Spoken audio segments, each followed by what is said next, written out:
Now, concerning Matthew, our author, Papias, who wrote in the 2nd century, I have this quote from Raymond Brown, about 125, Papias wrote, Matthew arranged in order the sayings in Hebrew. And Brown puts question mark Aramaic.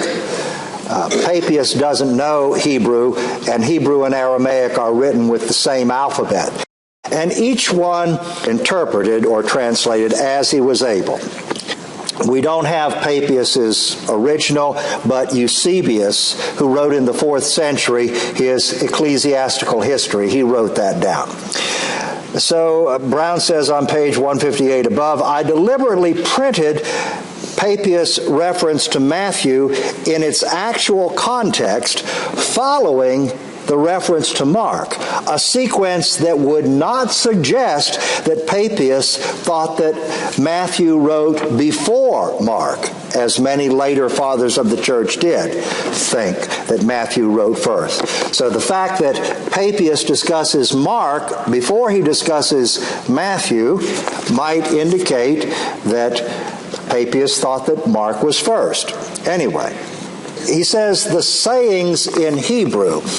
Now, at one time, people thought that Matthew must have written the whole gospel in Hebrew, and then it was translated into Greek. But the problem is that it's obvious that Matthew's Greek is not translation Greek. This is something that was composed in Greek. Papias was early, just within 40 years of Matthew. We don't want to just write him off completely. Some say, well, maybe he was writing about what we now call Q. More of that later. But Q was written in Greek.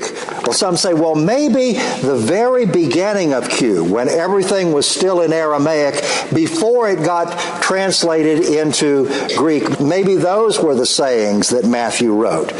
And Brown says, well, maybe, but that's trying to explain something that's unclear by something that's even more unknown. And so his judgment, with which I concur, by way of overall judgment on the Matthew issue, it's best to accept the common position that canonical Matthew was originally written in Greek by a non-eyewitness whose name is unknown to us, and who depended on sources like Mark and Q. More on them in a minute.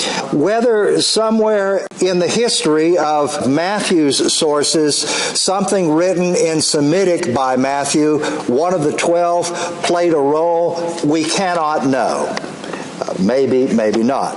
So, from the scholar's point of view, on the feast of St. Matthew, Apostle and Evangelist, we're honoring two saints in heaven.